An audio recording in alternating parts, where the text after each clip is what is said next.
కంచిపట్టు చీరల సామ్రాజ్యం, తెలుగు ప్రజల షాపింగ్ ప్రపంచం వారాహి సిల్క్స్. కూకట్పల్లిలో ఏప్రిల్ 4న గొప్ప ప్రారంభం. రాజకీయాల్లోకి రావాలని ఆలోచన ఎప్పుడు వచ్చింది మీకు? రాజకీయాల్లోకి రాలేదండి. ఇప్పుడు కూడా నేను రాజకీయాల్లో లేను. అంటే రాజకీయ పార్టీతో అసోసియేట్ అయ్యారు కదా. రాజకీయాలు అంటే ఏంటి, దీన్ని స్పష్టంగా మళ్ళీ అంటే రాజకీయ పార్టీతో అనుబంధం కలిగి ఉండటమే రాజకీయాల్లోకి రావటం. తెలుగుదేశం పార్టీ ఈ దేశంలో ఒక ప్రధానమైన రాజకీయ పార్టీ. ఆ పార్టీ సభ్యుడిని, ఆ పార్టీ తరపున శాసనసభలో నేను కూడా ఒక సభ్యుడిని. కానీ 7 నెలలుగా ఒక శాసనసభ్యుడిగా రాజకీయాలు అంటే ఏంటి అనేది నేను రోజు ఆలోచిస్తున్నా. అంటే పాలిటిక్స్ అనేది మీరు అనేది it is a much abused term అంటారు. ఎందుకంటే ఇద్దరు ఫ్రెండ్స్ మాట్లాడుకునేటప్పుడు ఏమంటారంటే రాజకీయం చేయకరా, అరే పాలిటిక్స్ ఏదంటారు. అంటే మనం రోజువారీ జీవితంలో రాజకీయాలు అనేది నెగిటివ్గా వాడతాం. అబ్యూజ్డ్ టర్మ్ అది. తర్వాత కొన్ని ఆఫీసుల్లోకి వెళ్తే అక్కడ పోస్ట్ ఉంటుంది నో పాలిటిక్స్ అని. వాస్తవానికి ఎవరైతే ప్రజా జీవితంలో ఉండి అధికారిక పదవుల ద్వారా సమాజంలో మార్పు కోసం ఒక పదవి ద్వారా పనిచేస్తారో ఈ మొత్తం ప్రక్రియని మనం రాజకీయం అంటున్నాం. సిద్ధాంతపరంగా పాలిటిక్స్, ఆచరణలో పాలిటిక్స్, బయట ఉండి చూసే వాళ్ళకి పాలిటిక్స్, లోపల ఉండే వాళ్ళకి పాలిటిక్స్, ఇవన్నీ ఒకటి కాదండి. ఎందుకంటే నేను పొలిటికల్ సైన్స్ స్టూడెంట్ని. సివిల్ సర్వీస్ వాళ్ళకి political science and international relations teach చేస్తాను. సిద్ధాంతం వేరు, ఆచరణ వేరు. ఇప్పుడు పవన్ కళ్యాణ్ గారిని నేను చాలా దగ్గరగా చూస్తున్నా. మొదట్లో ఒక 17 ఏళ్ల క్రితం కూడా నేను పవన్ కళ్యాణ్ గారిని చాలా దగ్గరగా చూసాను. ప్రమోద్ రెడ్డి గారని పవన్ కళ్యాణ్ గారి క్లోజ్ ఫ్రెండ్, నా క్లోజ్ ఫ్రెండ్. ఆయన ద్వారా ఆయన తీసుకెళ్తే వెళ్ళాను. అప్పటి నుంచి ఇప్పటిదాకా చూస్తున్నా. ఇప్పుడు కూడా నా అబ్జర్వేషన్, ఇప్పుడు నేను చాలా విషయాలు మాట్లాడేటప్పుడు ఒక పాయింట్ చెప్తానండి. ఇప్పుడు నేను ఏం చెప్పినా కూడా తెలుగుదేశం పార్టీ ఎమ్మెల్యే చెప్పాడు అనే వెళ్తుంది. వాస్తవానికి నేను అనేక సంవత్సరాలుగా అన్ని రకాల రాజకీయాల మీద, అన్ని పార్టీల విధానాల మీద చాలా చాలా మాట్లాడాను. అంటే నా అభిప్రాయాలన్నీ చెప్పాను. అట్లా ఇప్పుడు కూడా ఒక సాధారణ వ్యక్తిగా, ఒక అబ్జర్వర్గా, ఈ సమాజంలో ఒక వ్యక్తిగా జరిగే ప్రతి విషయం మీద నా అభిప్రాయం చెప్పాలని ఉంటుంది. కాకపోతే ఒక రాజకీయ పార్టీలో ఉన్నప్పుడు, అది కూడా అధికార పార్టీలో ఉన్నప్పుడు, ఆ పార్టీ విధి విధానాలు, ఆ పార్టీ లైను ఇవన్నీ చాలా ఉంటాయి. వాటిని దృష్టిలో పెట్టుకొని అంటే you are no longer an individual అండి. అది as long as you are in the party you have to toe the party line.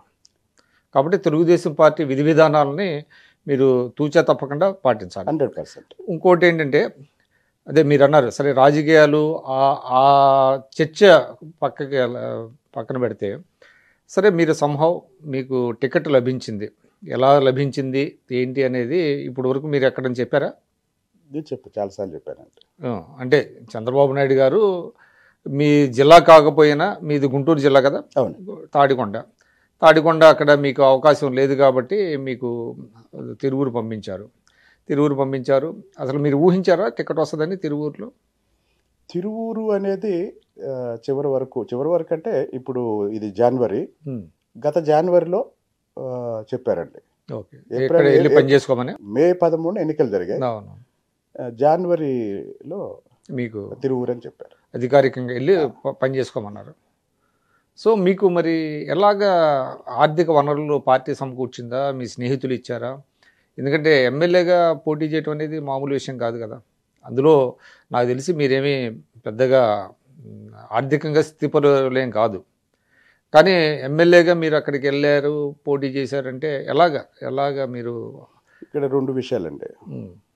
తిరువూరులో ఎమ్మెల్యేగా గెలిచే ప్రాసెస్లో ఆర్థికంగా, రాజకీయంగా మొత్తం నాకు కేసినేని చిన్ని గారే చూసుకున్నారు మొత్తం.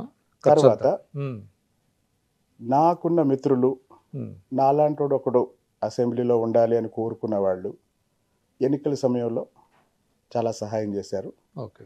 అవి కూడా ఎన్నికల ఖర్చు వాటన్నిటిని. సో మీ సొంత డబ్బు అయితే ఖర్చు, ఏదో ఆస్తులు అమ్మటం అంటే లేకపోతే అట్లాంటి ఏమైనా జరిగిందా? ఎలక్షన్కి ముందే అంటే 2019 అమరావతి ఉద్యమంలోకి ఊహించిన విధంగా నేను వచ్చాను. ఎవరు తెచ్చారు? మీ అంతటా మీరు వచ్చారా లేకపోతే ఎవరన్నా రమ్మన్నారా? డిసెంబర్ 17 3 రాజధానుల ప్రకటన చేశారు జగన్మోహన్ రెడ్డి గారు అసెంబ్లీలో. డిసెంబర్ 22 నేను మా ఊరు వెళ్ళాను, తాడికొండ. వాస్తవానికి జగన్మోహన్ రెడ్డి గారు ముఖ్యమంత్రి అయింది 2019 మే 30న. 3 రాజధానుల ప్రకటన చేసింది డిసెంబర్ 17న. ఈ 5-6 నెలల గ్యాప్లో కొన్ని సంఘటనలు జరిగాయి. అదేంటంటే అమరావతి ముంపు ప్రాంతం అన్నారు. అసలు జగన్మోహన్ రెడ్డి గారు ప్రమాణ స్వీకారం చేసిన వెంటనే అమరావతి రాజధాని నిర్మాణం ఆపేసి అక్కడ పనిచేస్తున్న 40,000 మంది బీహారు, ఒరిస్సా, ఇతర రాష్ట్రాల కార్మికులందరినీ పంపించేశారు. అంటే రాజధాని నిర్మాణం ఆపేశారు. తర్వాత జగన్మోహన్ రెడ్డి గారి ప్రభుత్వం ఓట్ ఆన్ అకౌంట్ బడ్జెట్లో అమరావతి కోసం 500 కోట్లు కేటాయించింది. అమరావతి నిర్మాణానికి 1,000 కోట్లు అవసరం అవుతాయి. 500 కోట్లు కేటాయించారు అంటే అమరావతి నిర్మాణం లేదని అర్థం. కార్మికులు పంపించేశారు, నిర్మాణాలు ఆపేశారు అంటే రాజధాని ఆపేశారని అర్థం. దీనికి తోడు ఒక ఆయనేమో ముంపు ప్రాంతం అన్నాడు, బొత్స గారు. అప్పుడున్న స్పీకర్ గారేమో సామాజిక వర్గం అన్నాడు, ముంపు ప్రాంతం అన్నారు. తర్వాత స్పీకర్ గారేమో శ్మశానం అన్నారు. ఒకే సామాజిక వర్గం అనేది 2019 ఎన్నికలకు ముందే అది అమరావతి కాదు కమరావతి అని ప్రచారం చేశారు. 2019 ఎన్నికల్లో ఆ ప్రచారం నమ్మిన వాళ్ళు జగన్మోహన్ రెడ్డి గారికి ఓటేశారు.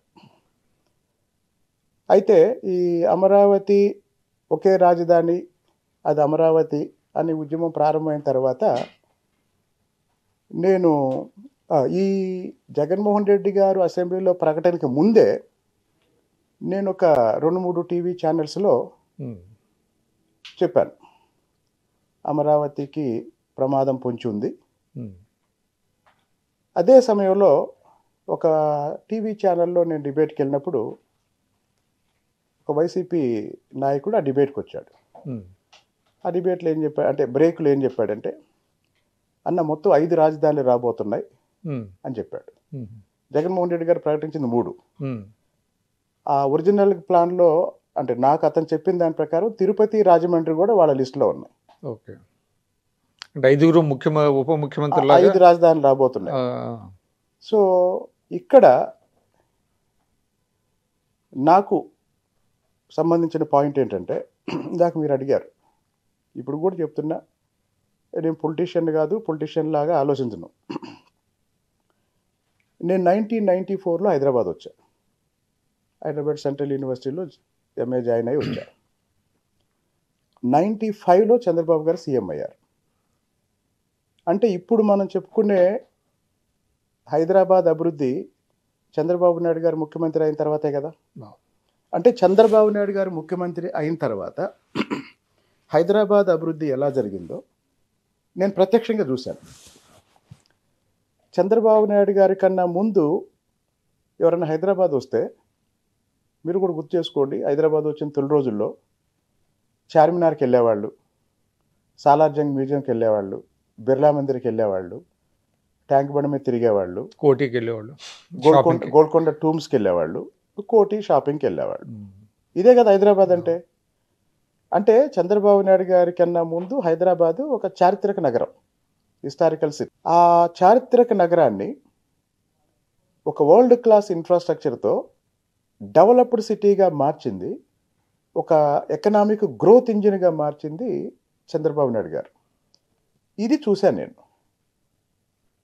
కాబట్టి నేనేమనుకున్నాను, 2014లో చంద్రబాబు గారు రాష్ట్రం విడిపోయినాక ముఖ్యమంత్రి అయ్యారు. 2015లో అమరావతి నిర్మాణం మొదలైంది. 2015 నుంచి 2019 వరకు ఆ 4-5 సంవత్సరాల్లో నేను హైదరాబాద్ నుంచి మా ఊరు ఎప్పుడు వెళ్ళినా ఈ రాజధానిలో గుండా వెళ్ళేవాడిని. అంటే విజయవాడ వెళ్ళి మళ్ళీ ఈ వెంకటపాలెం కరకట్ట మీదుగా సీడ్ యాక్సిస్ రోడ్లో గుండా మా ఊరు వెళ్ళేవాడిని. కాబట్టి ఆ డెవలప్మెంట్ బిగినింగ్ అనేది నేను చూశాను. చూసి ఏమనుకునేవాడిని, హైదరాబాద్ ఎలా అయితే అభివృద్ధి చెందిందో అమరావతి కూడా అలానే అభివృద్ధి చెందింది. ఇప్పుడు రాష్ట్రం విడిపోయిన తర్వాత మీకు ఏమైనా ఆస్తులు ఉన్నాయా మీ ఊళ్ళో? రాష్ట్రం చెప్తాను. రాష్ట్రం విడిపోయిన తర్వాత ఆంధ్ర అభివృద్ధి కాంక్షించే వాళ్ళందరూ బాధపడింది దేనికోసం?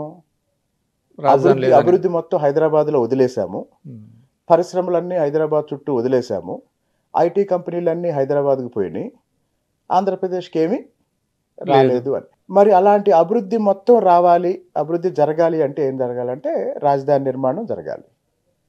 మరి అలాంటి రాజధాని నిర్మాణం ఆగిపోతే కంపెనీలు రావు కదా, పెట్టుబడులు రావు కదా, పెట్టుబడులు రావు, కంపెనీలు రావు, ఉద్యోగాలు రావు. సో ఇదంతా మిమ్మల్ని ఆలోచింపజేసిందా? సో ఇది నేను ఆలోచించిన యాంగిల్.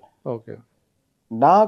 నేను ఆ రోజు ఏ రాజకీయ పార్టీలో సభ్యుడిని కాదు కదా, కాబట్టి నేను మొన్నటి వరకు ఎమ్మెల్యే కాకముందు వరకు రాజకీయంగా నేను చేసింది ఏంటంటే, ఓ 15 ఏళ్ల నుంచి ఎవరు అధికారంలో ఉన్నా ఆ ప్రభుత్వ విధానాల మీద మంచి అయితే మంచి, చెడు అయితే చెడు అని చెప్పేవాడిని. ఈ క్రమంలో రాజధాని మార్పు అనేది ఇంకొకటి. నేను Indian economy, global economy teach చేస్తాను.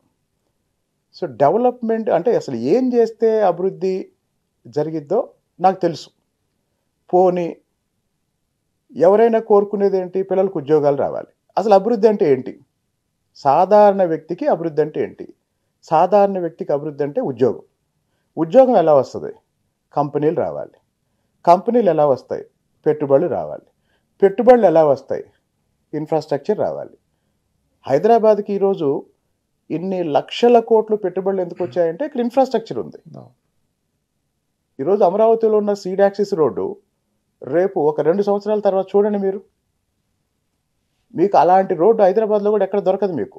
ఎందుకంటే హైదరాబాద్లో మీరు ట్రెడిషనల్ హైదరాబాద్ ఏదైతే ఉందో 2000 చంద్రబాబు నాయుడు గారి కన్నా ముందున్న హైదరాబాద్ ఏదైతే ఉందో 1 కిలోమీటర్ స్ట్రైట్ రోడ్ ఎక్కడైనా చూపించండి నాకు. 1 కిలోమీటర్ కాదు, ఒక 1/2 కిలోమీటరు స్ట్రైట్ రోడ్ ఎక్కడైనా చూపించండి నాకు. 2004లో రాజశేఖర రెడ్డి గారు సీఎం అయ్యారు. ఆయన వెంటనే కాంగ్రెస్ హైకమాండ్ ఏం చేసిందంటే హైదరాబాద్లో ప్లీనరీ పెట్టింది. బాలయోగి స్టేడియంలో ప్లీనరీ పెట్టింది. ఎందుకంటే అక్కడ అద్భుతమైన ఇన్ఫ్రాస్ట్రక్చర్ ఉంది, స్టేడియం ఉంది కాబట్టి. సోనియా గాంధీ రావాలి, బేగంపేటలో స్పెషల్ ఫ్లైట్ దిగి గచ్చిబౌలి రావాలి. మరి బేగంపేట నుంచి గచ్చిబౌలి ఎలా వస్తారు? పంజాగుట్ట మీద నుంచి రావాలి, బై రోడ్ పంజాగుట్ట మీద నుంచి రావాలి. పంజాగుట్ట నుంచి మీరు జూబ్లీ చెక్ పోస్ట్ దాకా రోడ్డు ఎన్ని వంకర్లు ఉంటుందో చూసుకోండి. నాగాని సర్కిల్, అక్కడి నుంచి TV9 సెంటర్, అక్కడ రోడ్డు మీద మసీదు పక్కన సెక్యూరిటీ వాళ్ళు ఒక దశలో ఏమన్నారంటే హైదరాబాద్లో సరైన రోడ్డు లేదా అని అడిగారు. అదే చంద్రబాబు నాయుడు గారు నిర్మించిన సైబరాబాద్ ఉంది కదా, మీరు DLF సర్కిల్లో నిలబడి ఔటర్ రింగ్ రోడ్డు వైపు వెళ్ళండి, కొండను తొలిసి అద్భుతమైన రోడ్డు వేశారు. కొండని తొలిసేశారు. మీరు ఇప్పుడు కూడా ఔటర్ రింగ్ రోడ్డు అంటే శ్రీనివాస్ గారు, అంటే ఇవన్నీ మీరు చాలా సందర్భాల్లో చెప్పారు. అంటే సారీ అంటే నేను చెప్పేది దిస్ ఇస్ ద పాయింట్. మిమ్మల్ని ఏంటంటే సుమన్ టీవీలో మీ పర్సనల్ అండ్ బిజినెస్ ప్రమోషన్స్ కోసం కింది నెంబర్కి కాంటాక్ట్ చేయండి.